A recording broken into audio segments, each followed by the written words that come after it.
Well, good evening, everyone, and welcome to Blackwell's first literary event of 2006. We're delighted this evening to have two highly esteemed authors with us, Michael Moorcock and author of Voice of the Fire, Alan Moore, to celebrate the publication of Michael's new book, The Vengeance of Rome. Okay, the format of the evening will be as follows. Michael will be reading from his new book, The Vengeance of Rome. Then he will be in conversation with Alan Moore. Michael Moorcock will then take any questions from your good selves. And finally, both authors will be signing copies of their books downstairs in the foyer. May I please ask you before we begin to take a moment to switch off all mobile phones, and there is to be no photography during the event. So, ladies and gentlemen, please welcome Michael Moorcock and Alan Moore.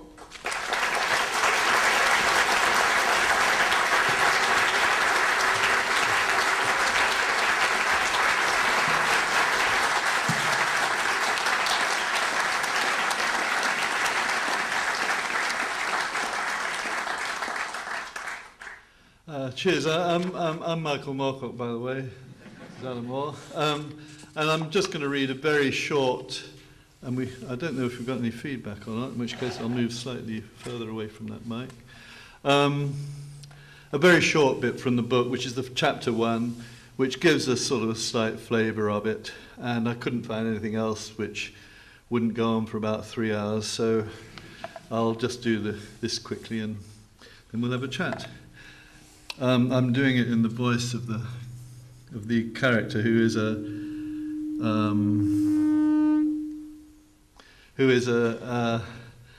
racist, Jewish, anti-Semite, Ukrainian, among other things. My achievements are a matter of history, a record. I am the voice and the conscience of civilized Europe. I am one of the great inventors of my age. I am a child of the century and as old as the century. Unlike Goering and Goebbels and those lickspittles of the SA and SS, I was never afraid to be judged by my actions. No court in the civilized world would countenance such allegations. They are absolutely insubstantial. Yet still that Turk, whose filthy fried meat shop remains a nightmare for those of us forced to live in its ambience, insists I am a Jew he knew in Pella.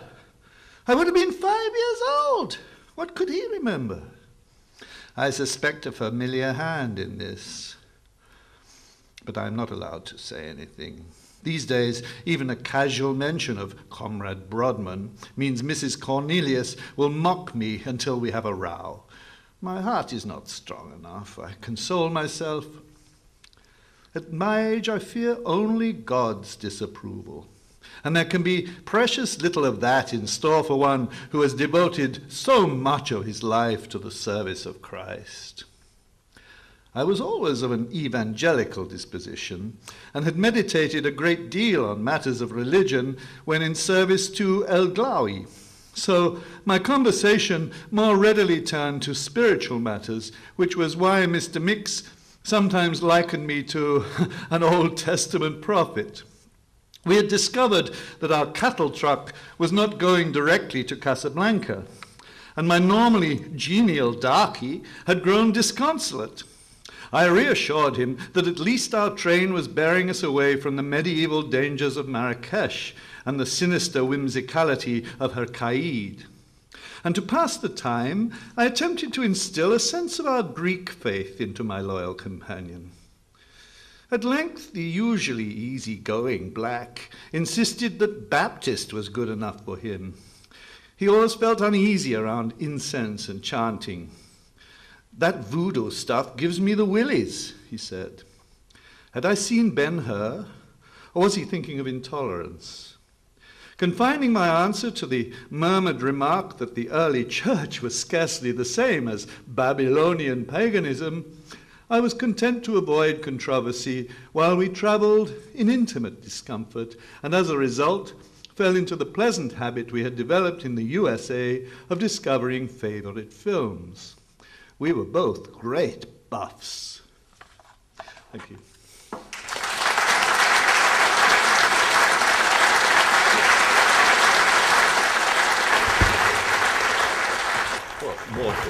first just say what a pleasure it is to be here this evening, and on the occasion of one of your relatively rare visits back to the old country. You know, I mean, what I wanted to do, being shamefully underprepared for all this, is to kind of go back to the beginning with one of those kind of wavery special effects that you get on television. You know, so I mean, you were born in London sometime, according to the various fictionalised biographies that you've written about yourself, sometime during the last couple of centuries, and you were pretty much born into rubble. I mean, it was pretty much London after the Blitz, where everything had been reduced to dust, more or less. It wasn't just physical rubble, there was an ideological rubble, there was a kind of an aesthetic rubble, it was a kind of tabula rasa. And I just wonder that somewhere in that rubble you kind of seem to be drawn very much to pulp fantasy, pulp fiction. I mean, how important was that to you when you were growing up in that kind of landscape? It was very important. By the way, I should say what an honour it is to be here talking to you, Alan. I couldn't think of anybody better, etc. And I'm really feeling very good about it. I read a lot. My dad ran off as soon as the war was over. My dad felt that he'd done enough at home, and he wasn't in the war, and ran off with a lady who from his office. But he left 5 books behind. One was The Constable of St. Nicholas by, oh God, it's a bloke who wrote Fra the Phoenician. It's a, what's his name? Anyway, that Constable of St. Nicholas, which was a sort of historical novel of Victorian times. Another one was The Apple Cart by George Bernard Shaw, an illustrated edition, very nicely illustrated, I think by Charles Robinson or somebody like that. And the other, what was that? That was 2. The Mastermind of Mars by Agda Rice Burroughs, The Son of Tarzan by Agda Rice Burroughs, and a book called Timothy Tatters, which was about this misguided young Irish boy working for an Anglo-Irish family in Ireland who joined up with the Land League, the sort of early anti-British, and finally saw the error of his ways, and as a reward was given a job as boot boy in the household of the English couple. I love a happy ending. That's right. It was very virtue rewarded. It was really sort of, I suppose, it was Burroughs that was the kind of big, the big formative influence there, and I just loved it. I gradually, as I grew older, we had a lending library near us, which in those days was a private lending library, and all they did was popular fiction. In those days, it was either Netta Musket or Ruby M. Ayres or P.G. Woodhouse, Agda Rice Burroughs, Sapper, all the usual, all the. No, that would have been a bit later. And so my mum would send me down on my bike to get her latest Ruby M. Ayres, and I'd get an Agda Rice Burroughs or a P.G. Woodhouse or whatever it was. That looked good on the wrapper because they were all lovely wrappers, so that was it. Yeah, and I don't know whether it was.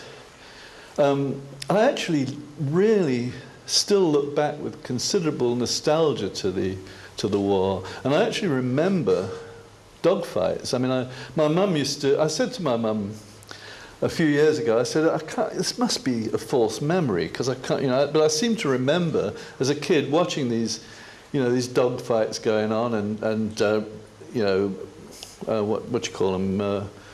Lights, thingamy lights, searchlights, yeah, searchlights, sort of going, ACAT guns, the whole thing, because we were actually between three airports, 3 air bases, and I said, but this must be, this must be something I just saw on a film later. She said, oh no, she said, I always used to hold you up to watch the dogfights.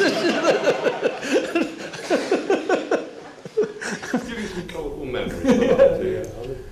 It's sort of, I mean, it struck me that it's kind of, it was imagination as much as anything that had been flattened by the Blitz. I mean, yeah, a lot of physical destruction, but the imaginative landscape seemed to be just reduced to nothing. I mean, it was a kind of, did you feel a kind of a challenge?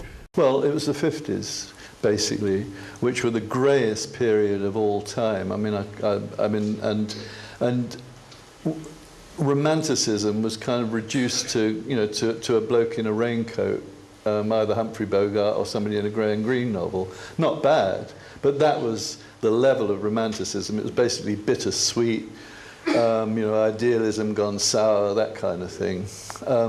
And the only romanticism that was really, you know, going at full whack was fantasy and science fiction. And so you kind of gravitated to that because there wasn't much of anything else. I mean, there was a little bit there in Lilliput, which somehow went against the general trend all through the war and afterwards. That was a great little magazine. It was a tremendous magazine. And that had the Morris Richardson, Engelbrecht stories and, you know, and just all kinds of stuff. It published early Arthur C. Clarke for what it's worth. I mean, all kinds of stuff. So, you know, you had that, but that was about it.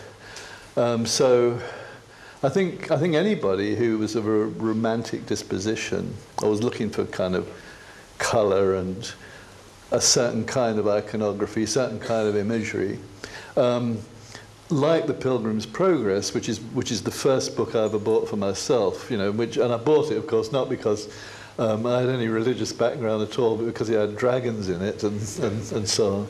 But that's when I realised, you know, that a narrative, or thought I realised, that a narrative had to have at least two levels in it, you know, that it had to be telling a couple of stories. Yeah. So, you know, and that's why I sort of naively grew up thinking that's what you had to do, you know. I didn't know you didn't. It probably served you well, you know. Yeah, I'm not saying it's... I mean, like, I've been up from Northampton. Bunyan's a sort of a local boy, more or less, you know, and he was just over the border in Bedford. We kind of claim him, you know. But there's probably worse models. I agree, yeah. No. I mean, it strikes me, so the science fiction that was around in the 50s, where, I mean, they were still rationing until about 56, something like that. Yeah. I think I can remember the first time I saw a banana. You know, it's, but so you were you were growing up in that period, and I can remember what the fantasy was like in the 50s. And it was the only kind that there was. It was full of rockets and robots and ray guns, Chemlo, you know, it was that kind of stuff. And as great as that was, you were pretty much, at least over in this country, single-handedly responsible for tearing all of that up into confetti with when you were handed New Worlds from John Carnell. And that was pretty seismic. It was kind of, under your editorship, New Worlds became, I mean, I first read it when I was 13 or 14, and it's got a lot to answer for, frankly. I mean, I was expecting Elric or something like that. I didn't know, you know, and I just opened it at A Cure for Cancer, and sort of, I was kind of rewired on the instant. I mean, that was a really exciting time. And, you know, I mean, you were starting to kind of create Jerry Cornelius and develop him as a character, as a number of characters, actually, you know. I mean, I just wonder, what made you feel that it was, did you feel that there was a specific need to kind of completely overhaul fiction, science fiction, fantasy, to make it something that was actually relevant to what was then the 1960s? Well, I think, again, it goes back to the war, and when you come out of World War II, modernist fiction doesn't really do it for you. I mean, you can read it and enjoy it, but it's really a different world. I mean, it's not the world that you went through. I think it's the same with Ballard. I mean, if you're raised in a Japanese prison camp in Shanghai, you don't really find Virginia Woolf or Elizabeth Bowen exactly much to do with your experience. I mean, it's not that you dislike it or anything, but it's just another. It's much more of another world, a world away, than more apocalyptic stuff. And I think it's the same with Aldous, who was in Malaya as a young soldier and was very glad that the atom bomb went off, because otherwise he almost certainly wouldn't be with us at 80 years old today as he is. I mean, he expected to die because everybody knew that invading Japan was going to yeah. So, and the same with Ballard. That bomb actually was not something any of us were very troubled about. We saw it as actually, an escape, a way of it saved our lives in many ways. That's interesting, because I mean, like, the bomb tended to mean something quite different for a lot of the generation during the 60s who had perhaps been born. I mean, like me, I was born some 4 or 5 years, 6 years, whatever, after the war was all wrapped up. So to me, the mushroom cloud over Hiroshima was a sort of a vision of apocalypse and something to be dreaded. But I can see. Yeah, no, I mean, I didn't find that, and a lot of the people I knew. I mean, obviously there were quite a few people. I mean, science fiction writer like John Brunner, who actually wrote the anti-H-bomb marching song. The Don't You Hear the H-bomb's Thunder? I mean, he was not of the same mind as me. But no, I mean, a lot of us just really saw the bomb as being, first of all, as a salvation, secondly, as a way of keeping the peace. And I think in many ways, that's proven itself. I don't say it's always going to be like that, but for 50 years it was like that. I mean, was there a conscious decision when you were doing the New World stuff that, whereas previously, Hugo Gernsback's science fiction or whatever, it was previously defined as stories that were kind of predicated upon advances in science. And it seemed to me that with most of the New World authors, yourself, Ballard, John Sladdick, all the rest of them, Barrington Bailey, that it was kind of, if there was a science that it was looking at, it seemed to be largely psychology. It was more sort of talking about the way that the inner landscape was changing than the way that the outer. Well, again, if you think of it, the modernist fiction wasn't doing it. I mean, modernist fiction was about sensibilities mostly, and there wasn't anything that was really dealing with post-Holocaust psychology, which I think we all thought was different. I mean, I think we all thought the world had changed, and I think I still think that. So basically, we weren't exactly reacting against Gernsbackian science fiction, because that was essentially, it didn't come into our ken really. It was, I mean, Astounding, I suppose, was the nearest to that. Things like Heinlein and Asimov and stuff like that. But it didn't interest us. I mean, I never read any of that stuff at all. I don't think Brian read a bit, but I don't think Jimmy Ballard ever read any of it. I never read any of it. Most of the writers that were writing for New Worlds had never read any of it. So we weren't reacting against techno science fiction. What we were doing was trying to find a vocabulary, a visual and a verbal vocabulary for experience, what we were actually experiencing, how we were feeling, what was going on, how we could confront the issues of the day.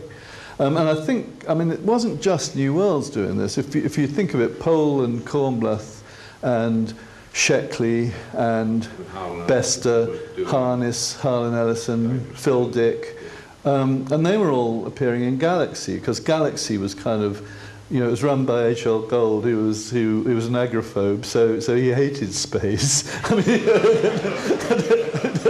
and you wouldn't find many space stories or if they did, quickly got the space bit over and whatever. And so that there was a sort of a similar sort of movement from, in a sense, the people who'd come out of World War II in America. But New Worlds was more of a literary. I mean, I think we weren't really reacting against genre, or rather the genre we were reacting against was the modernist novel. Right. And we thought that it was spent. I mean, I'm not sure that's true, but that's what we thought. We thought it was over with, that there was no more you could do with it, that the conventions of the modernist novel were no longer apt for the 1960s and so on. Whereas science fiction was a kind of a clapped-out vehicle with a bit of tuning, and it could be made into something serviceable. And the pop artists were thinking that too. If you remember, Richard Hamilton, Paolozzi, all of those guys were actually using science fiction in much the same way we were. They were sort of taking the bits they wanted out of it and using the iconography in ways that suited their own purposes. I mean, I want to talk a little bit about Jerry Cornelius, because that was where Colonel Pyatt originated in Condition of Muzak, or one of those sort of. And I can remember that the Cornelius character himself, the first time I read, which was the final programme, which I believe was the first one, and I kind of noticed that you brilliantly managed to recycle most of the Elric stories from Stealer of Souls and make them into completely different stories, even kind of like clever anagrams on the characters' names. I noticed, but was it a case of you did, for whatever reason, a final programme, and then that you then realised what you had with Cornelius? And because there's a very marked difference. Cure for Cancer, Condition of Muzak, English Assassin, these are, you can see the development in your thinking, and it's quite a steep curve. You're absolutely right. I mean, totally right. I mean, it's in a sense, what you started doing with comics, I'd run out, I started with comics too, with IPC, and did an awful lot of comics, but they were very much within the conventions of the day, because there wasn't any one who would let you do anything else. So, so I was doing that. And that taught me a lot about how to write in scenes, how to make a scene carry, three narratives. You've got your narrative box, you've got your speech balloon, and you've got your picture. So that's really how the Cornelius books went. I mean, very much a tighter narrative. I mean, I was consciously using what I'd learnt to do in comics. Well, I mean, there were Cornelius comic strips by Glyn Jones and Maldine. Yeah, perfectly good. But they came quite a bit later, in fact, after the books, really. And the first one, as you say, was a kind of a tryout. I wanted to write about modern mythology rather than sword and sorcery mythology. And the Elric stories were a kind of an attempt to do something with sword and sorcery. And I'd sort of done all I could, pretty much. I killed him off in the second book far too soon, as it turned out, for my bank balance. Yeah, exactly. I had to drag the bugger back. Where am I? It's all right. You're still alive. You're still alive. And I decided, I wanted to find some kind of mythology that worked for my own times, for the 1960s.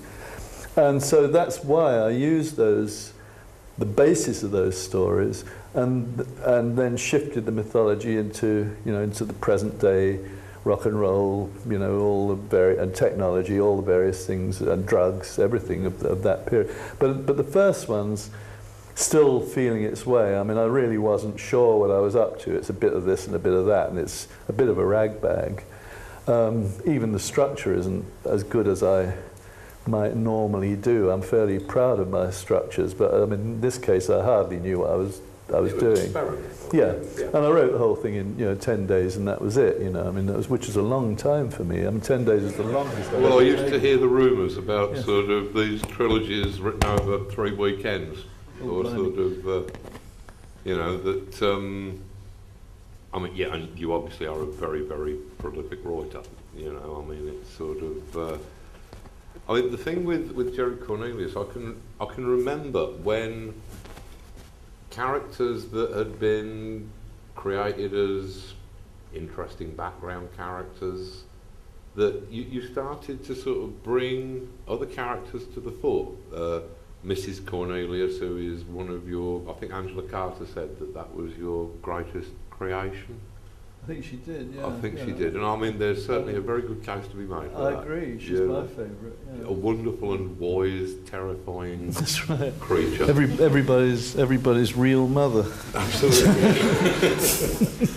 I mean, when obviously for the quartet that you've just concluded with Vengeance of Rome, this has been focused upon somebody who seemed to be a sometime fancy man of Mrs. Cornelius's, a rather, compared to some of the other fantastic grotesques that you'd populated the Cornelius stories with, Colonel Pyatt always seemed like a rather almost grey in comparison with Bishop Beasley or some of the other characters. Yeah, I mean, what made you decide that he would be, I mean, because you've made him into, well, as you were just saying in the piece that you read, he is very much the spirit of the 20th century. Not that that's necessarily a good thing, but what made you decide upon him particularly? I don't know, I really don't. I mean, one of the things, I almost never reread anything I've written. So I've never reread any of the previous books, and I've never reread any of the previous Cornelius books. I mean, I've dipped into them occasionally and then winced and thought, I could do better than that, not good enough. But the characters always stay with me, which is, I think, why I can always write. I mean, I've always been able to write sequels to the Elric stories, or the Hawkmoon stories, any of those fantasy stories, just because the characters are with me, not because I can remember every incident that happened. So it's almost as if when I step into that character, I've got that character's memory. And Pyatt really hadn't. I mean, he had the memories, but he hadn't really described them very much. We, as the human race, had allowed the Holocaust to take place, and that was the initial idea. And first of all, I thought I was actually going to use Mrs. Cornelius as the main character, and have her as a kind of observer, going around the world in a zeppelin and stepping off, during Nazi Germany or whatever, and that was the original idea. I was then on a boat, a Russian boat, in which I experienced quite a lot of quite awful anti-Semitism in the conversation amongst the Germans and the Russians on board, which was just chilling. And instead of speaking up and saying something about it, I didn't. I sort of put my glass down, make an excuse, and buggered off. And I realised how easy it was not to object. And how easy it was to essentially just let it go. Compliance, So at that point, I wanted a character who was compliant, and there's not much more compliant than him. With Pyatt, there's obviously, sort of the Holocaust is something that genuinely concerns you upon a number of levels. It's sort of, but the choice of Pyatt, who ends up in Auschwitz, who ends up as Hitler's gay lover at sort of one point. He is was this because you thought it was important to actually point out that fascism is very sexy? Was it sort of, because that does need saying, because if it wasn't sexy, then if people didn't like the boots and like the attitude, then they wouldn't keep having these marches and so on. Exactly, yeah. No, that's true of almost anything. There's always that element, and I think that's absolutely true. And it's a kind of fetishistic sexuality. So that's why the sexuality in that part of the book between Hitler and Pyatt is fetishistic. Also, I wanted to have revenge taken on Hitler in this piece, because he's the masochistic end of the relationship, which he was by all accounts a masochist, and so I wanted to have a Jewish character basically trash Hitler. But at the end, if you remember, at the end of all that whole sequence, Hitler's eyes are still looking out and they're triumphant. He's still winning. It still hasn't worked, because in fact by doing what Hitler has done or will be doing to the Jews is no better than what than being Hitler. And it's also something that I've always been told is that the masochist is actually always in control. Yeah, I think that's probably largely true. I mean, sort of, what do you think? Do you have any thoughts about the current state of literature? I mean, it seems to me that there was this incredible burst of energy in the 60s, which has become, it's very unfashionable, or it comes in and out of fashion in the 60s, I suppose. But there was such an agenda then, even if it was, in fact, 60 agendas that just looked like one. But there was a real sense of drive and energy. Well, I'll tell you, there's I think one of the reasons that I get on well, and I do, with comics people, modern comics people. I mean, quite a lot of my friends are people in comics. I've probably got more friends who are in comics than I have in, as it were, the literary world. And part of that is, it's what I used to like about science fiction writers, and to some extent it's still true, is that they take an interest in things other than themselves. That it is the outer world that's concerning them, and that's what that's the same with me. One of the reasons I get on with Ian Sinclair is the same thing. Ian Sinclair doesn't write about Ian Sinclair. He writes about where he's walked to most recently, or whatever. I think that about Peter Ackroyd. I mean, you'll never get Ackroyd writing a sensitive novel about his own feelings, Yeah, exactly.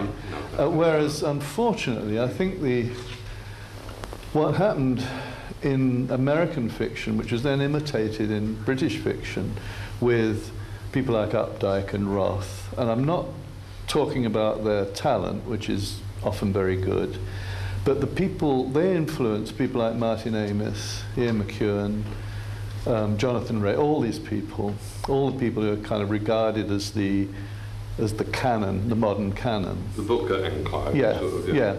And again, this is not to describe them in any other way, but all of those things are about themselves. And I mean, it's usually blokes writing about being a bloke, and quite frankly, I can't think of anything more boring than, yeah, I mean, you think, true, that's all true, but let's get on with something more interesting. Let's get out there and see what the world's like. Let's look at things as not from my point of view necessarily, but from every other possible point of view, from the monster's point of view if necessary. But that's the difference, and I think that was what was also attractive to about science fiction, is that it looked at the objective world far more. It wasn't that interested in the subjective world. It wasn't so much interested. I mean, that's really it's the modern novel's final fling, is the bloke novel, the lad novel. All the kind of various versions of the rite of passage. I've never really known what a rite of passage was, because I had a perfectly happy puberty. I can't remember anything going, particularly. You can't remember your father taking you off into the forest and no, something strange happening? Nobody gave me these scarifications or anything. So I just, it's always puzzled me slightly. I've never really been able to relate to that kind of thing. Whereas J.G. Ballard, writing about using the iconography of the 20th century and carrying about 40 narratives on a sentence, because each image, and this is something that you and I probably understand pretty well.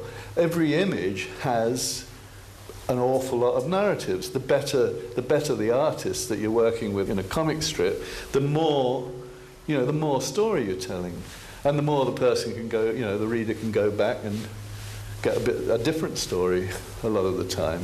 Same with a good movie. It's exactly the same thing, and I think that's that's far more making use of modern means of storytelling than the average modernist novel. You can do it a bit. I'm not saying that John Updike doesn't write a very good sentence. He does.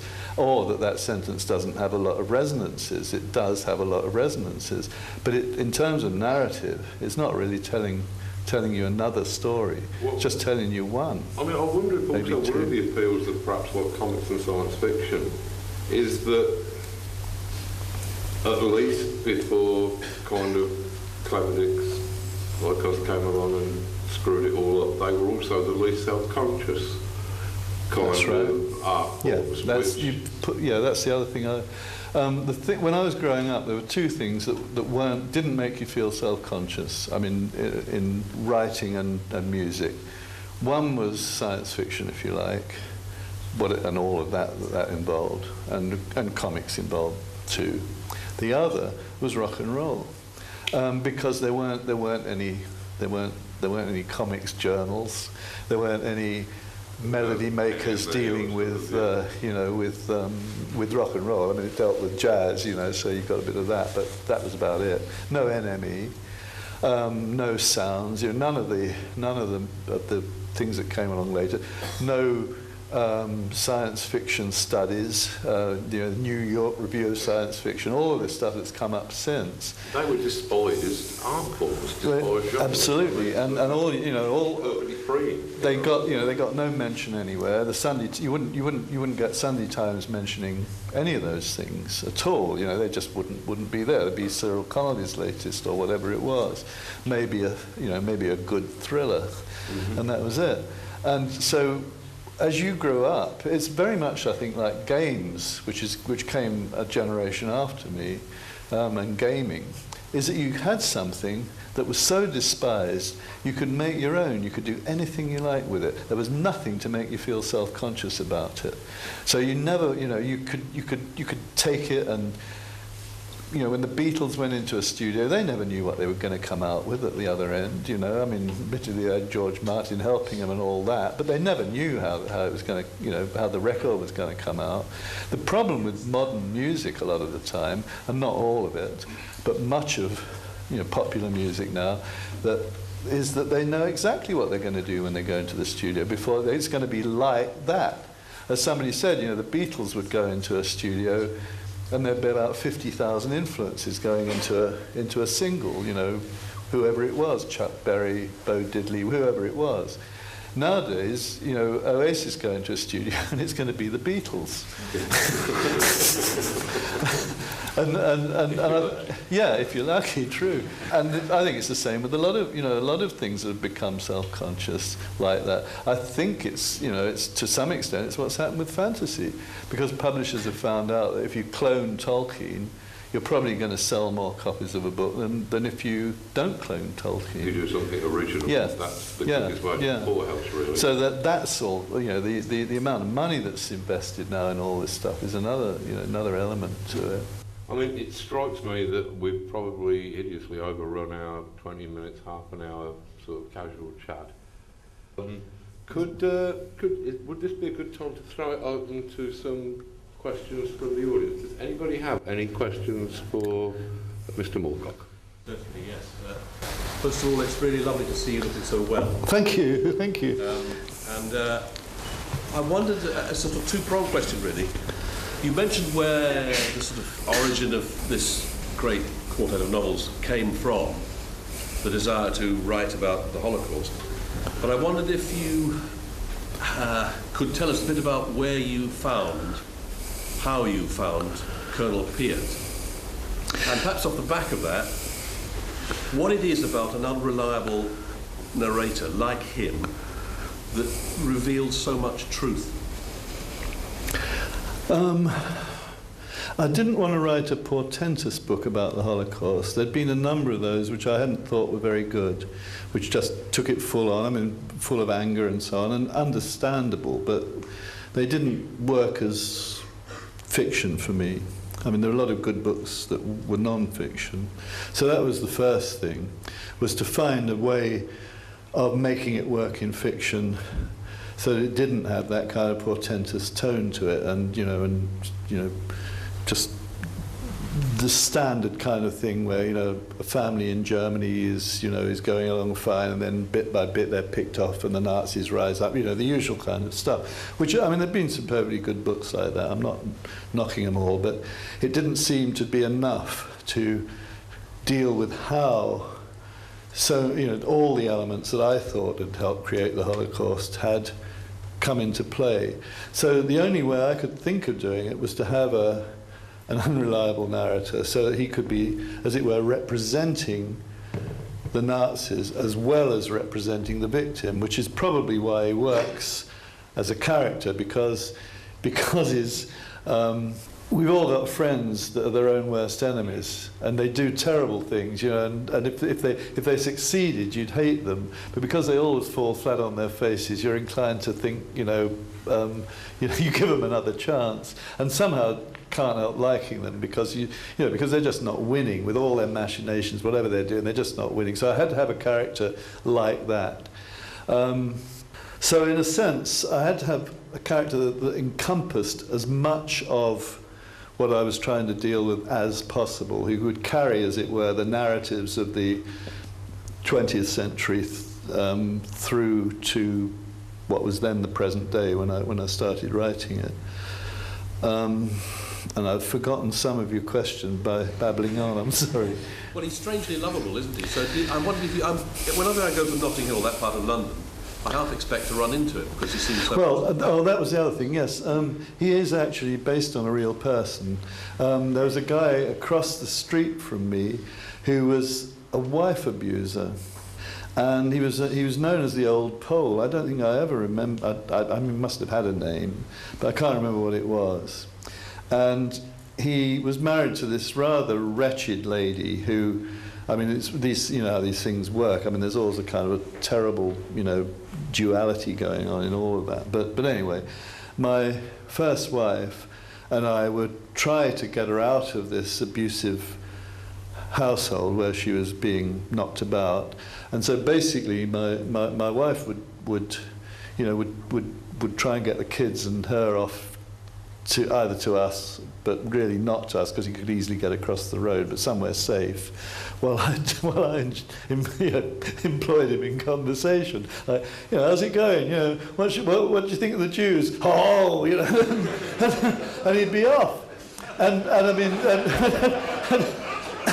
and really, I owe it all to him.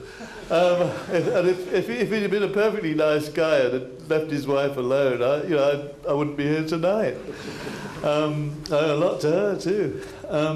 So that was it. I mean, he really was based on a real person, and a lot of his opinions were the old Poles. I think it was probably. Let's see, it's probably, I think, 86 Ladbroke Grove. I don't think he's still alive, so I think it's fair. Oh, the other thing was he was a technophile. He collected bits of junk, very much like Piat. Bits of heavy machinery. In his house. His house was just full, crammed. It was a complete house in Ladbroke Grove, which in those days, of course, was sort of pretty much a slum. And so every level was full of gadgets and bits and pieces of things that he was one day planning to put together and make a time machine with or whatever. So he was delivered on a plate really, or at least on an old V8 engine. Any other questions? I was fascinated by what you were saying earlier about the idea that in the wake of the Second World War there was kind of a gap in the romantic sort of landscape. And I was wondering if you feel that this was anything to do with the way fascism and Nazism specifically approached. Absolutely. That's exactly what it was. I mean, people saw the kind of perverted romanticism of Nazism, which of course is still attractive. I mean, and one of the reasons that got me going on this was, I lived off Portobello Road for most of my life, and I was going up Portobello Road one day, and I was looking on a stall, and it was one of those Nazi memorabilia stalls, but I didn't really quite take it in, and I was attracted to some of this stuff before I realized, these were swastikas on the knives and, that kind of thing. And yes, absolutely, and I think people really did heavily turn against Romanticism because they associated it, and I think quite rightly in many ways, with the Nazis and the fascists. Yeah.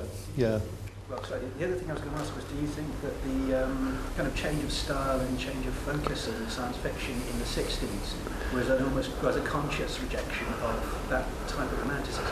Was it trying to kind of... It was trying to find... I mean, in a sense, all movements, as in my experience, go backwards as well as forwards. I mean, you look back before the movement that you're reacting against, and you try and do something new. So I don't. This isn't true of Ballard at all, because he was all forward pretty much. But from my point of view, I was looking back to, say, the Gothic and the Romantic movements of the 19th century in general, and taking influences from there quite as much as I was, as it were, trying to create new things. Yeah.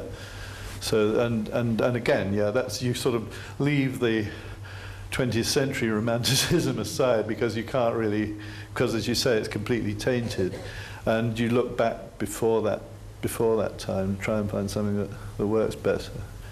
I mean, that's one of the reasons for rejecting the likes of Heinlein and the what you might call the astounding school of science fiction, which still actually adhered to some of that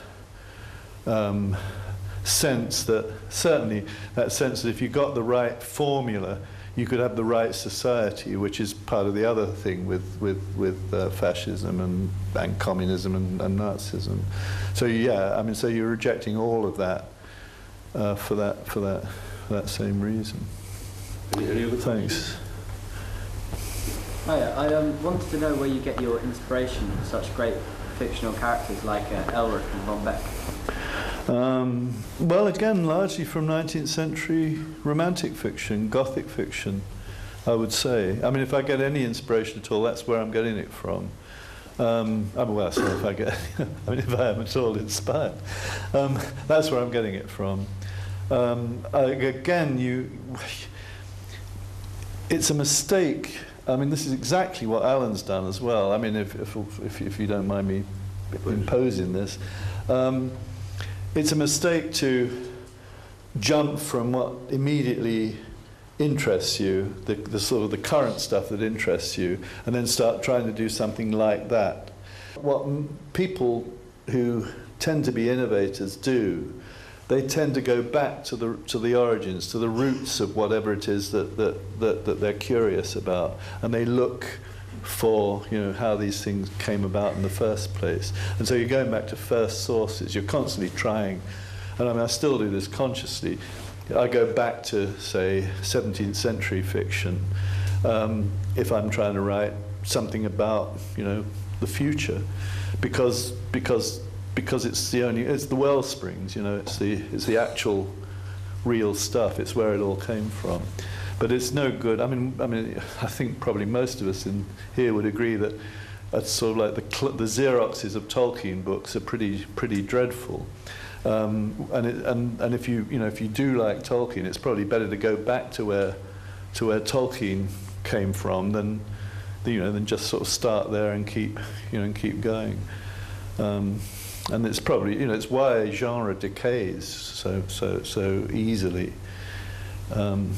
And it's people like me and Alan who are sort of digging in the as it were, in the backyard of the genre to see what's underneath, that tend to bring something new to it. or something old that everybody's forgotten about. Which is Any other? Over there. Just like to ask, obviously the Holocaust is an extremely difficult subject to write about, and even to study. And I know that some Jewish commentators in the United States have actually been very resistant to any attempts to kind of understand the Holocaust, because they feel that's kind of halfway to justifying it. I'm just wondering how you dealt with the ethical issues surrounding writing about. Well, really, by having such an appalling character, I think that's a lot of it.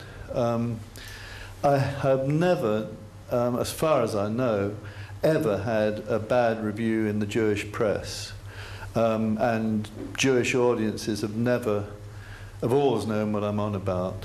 I mean, that's just me. That's just my experience. So whatever I've done, except for, I think, one deaf old lady in Leeds, who after the book before this, after I'd read from it, and Freddie Earle had played Piet so that we could show that, this wasn't deliberate, I wasn't promoting these ideas. And this deaf old lady, Jewish lady in the front, got up and said, "What have you got against the Jews, Mr. Moorcock?" And she'd only turned up because she thought Jerusalem Commands was a travel book, and that's really the only. I'm part Jewish myself, and there is a tendency to tell Jewish jokes amongst Jewish people. I mean, it's what happens, and I'm not saying that's complete justification for everything. It's certainly not, but I think Primo Levi tells the story about how in Auschwitz they were telling jokes about the kind of smoke that's coming out of the chimneys. They're saying, that's Jewish. No, it's not. That's Christian scientists going up there. And if you can tell jokes, Jews can tell jokes in Auschwitz. They can tell jokes anywhere. So it's a kind of, in a sense, it's an extended Jewish joke. But and I know people in the States have, as you say, have started to make it, suggest that it's some kind of resistance to Holocaust history, to try to go into the origins. But I mean, to me, that's just part of a nonsensical drift that's part of America, modern America. It's like black people not wanting to discuss certain issues either. I mean, nowadays people do in America. It's finally, people have finally started to discuss sort of, things that were not possible to discuss a few years ago, not very easily. The NAACP sort of actually discusses issues that are relevant. And I suspect this won't last. I mean, it's difficult because there is an upsurge of anti-Semitism, and that's one of the things that I was very conscious of as I wrote this last book, and partly why it took so long, because when I started it, anti-Semitism appeared to be a dead issue or a dying issue, and then gradually, as I wrote on, it made this horrible resurgence. Partly through the actions of Israel, where Palestine's concerned, which is another issue, and again, where if you kind of talk about this in certain circles, I mean, I was trapped in a taxi by a bloke when I said I thought the bombing of Libya was wrong, when Thatcher bombed Libya. The guy wouldn't let me out of the bloody taxi in New York in about 100 degrees of heat until I agreed with him, which I finally did because I was dying. that it was actually a good thing to have bombed Libya. Yeah, sure, mate, just let me out of the taxi. And I know how these issues are. The weird thing is, I was brought up with refugees, mostly Jewish refugees from Germany, Austria, and Eastern Europe. And they're not as... It's the people who, in a sense, I wonder if it's some form of Holocaust guilt, which I certainly feel. I mean, I understand Holocaust guilt, I have it. But those who were sort of so distant from it, and in fact remained distant from it while it was happening, because I belong to an institute, an American institute, that specifically is dealing with Holocaust, denial that the Holocaust was happening. And there were Jews denying that as much as other people were denying it. I mean, not as many as it were in proportion, but it was going on. I wonder if that's maybe what's going on now in America. It's very hard to tell. But those are the people who are least affected in many ways. I mean, not all of them, of course, because a lot of them were refugees after the war. But those people don't seem to be the people who are doing the complaining. It's a very weird phenomenon. I mean, you get the same with Irish Americans as well about Ireland. I mean, it's just very strange, because it's more distanced. Those of us who've been closer to it are in some ways more willing to talk about it in in a kind of realistic way. Question about that? I just wondered, I mean, I've actually read the first 2 volumes of the quartet, and my perception, without the benefit of having heard you, was that it was a bit wider than that it was a commentary on the 20th century.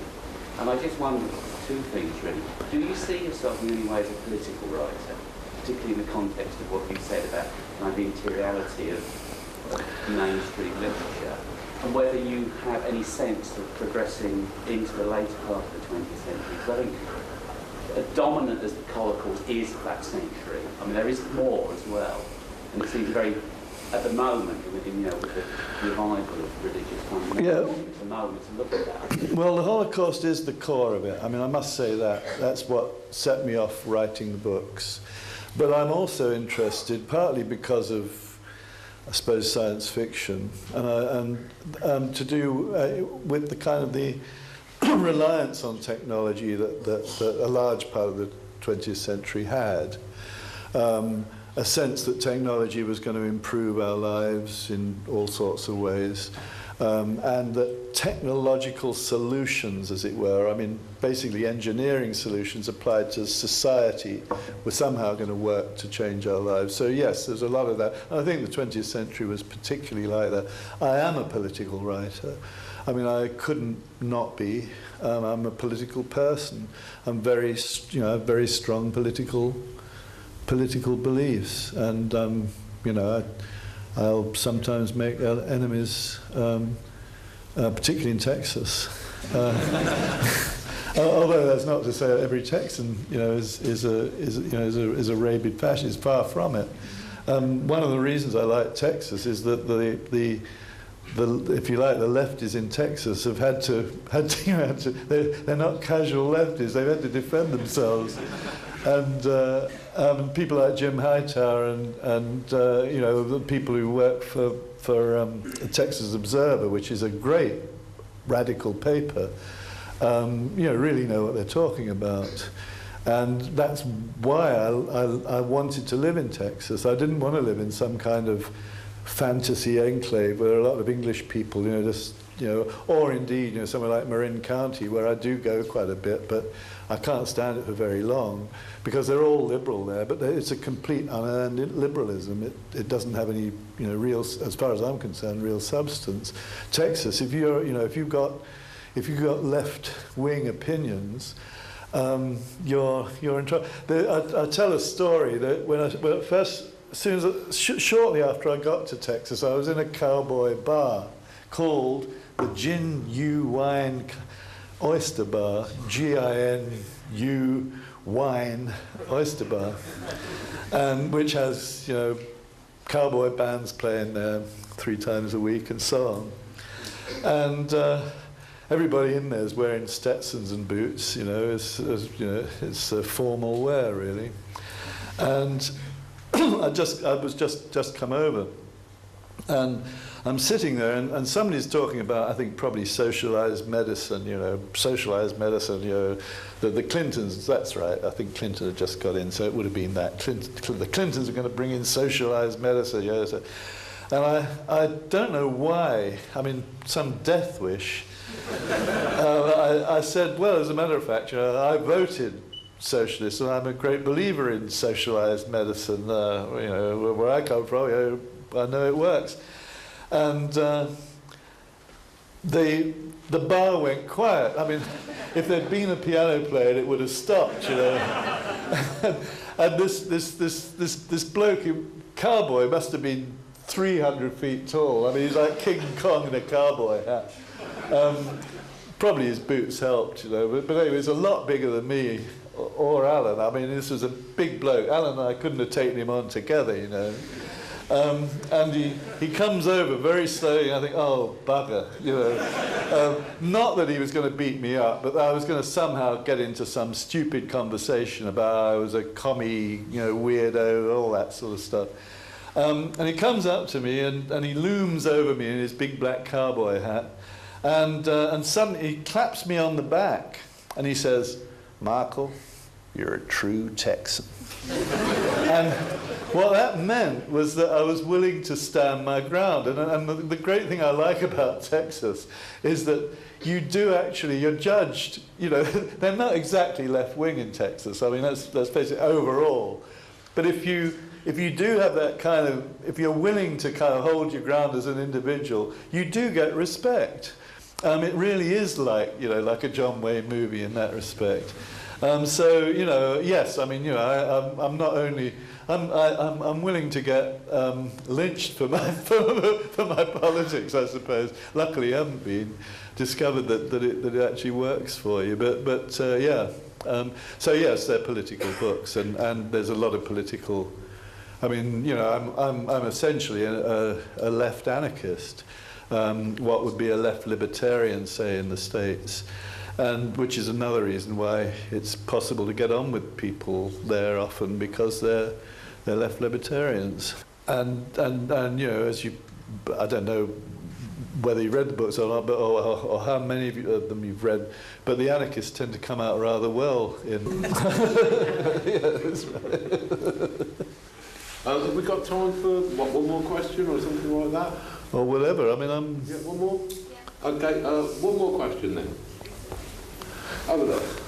Do you think Alan's books are actually an even clearer manifesto for a leftist libertarian viewpoint? Because actually a lot of his work seems that way to me. Well, yeah. I mean, I don't think you have to be, you know, a card-carrying, if there is such a thing. I actually was a card-carrying anarchist. I was a member of the. I was a member of the anarchist publishing collective, and I had a card. Didn't you? It says, you know, neither master nor slave on it, and it's people breaking their chains. It's a lovely card. Yeah, and I mean, as a, if you like, as an anarchist, I do believe. I mean, I want to say this actually, because I only thought of it the other day, so it seems good to me. I think that individuals do make history, and that for every drop of good that we do, I mean, of tolerance and positive good that we do, every drop in the bucket is another bucket that goes into eventually making a lake. And every time we avoid doing something positive and good, or, you know, as I said, walking away from that group that was being anti-Semitic, I think we're just not. We've only got ourselves to blame if things go wrong. So, you know, that's sort of my basic bottom line, and anarchism suits me very well as a position to take. It's more a philosophical position. Anarchism doesn't work to get the dustbins emptied. There's no doubt about it. It was great in the Ukraine, in the country, but the moment they got into the cities, you know, nobody actually wanted to be the bin man anarchist. You know, I always wanted to be a bin man, and you do get problems with the theory being applied. Well, we've got anarchist bookshops in Northampton, and they're never open. And they don't actually sell that many books. It's generally records or something else. But I mean, anarchy. You know, what are you going to do? So, well, I think is that the end? Okay. Right. Sort of. Well, I'd like to say thank you very, very much to Moorcock.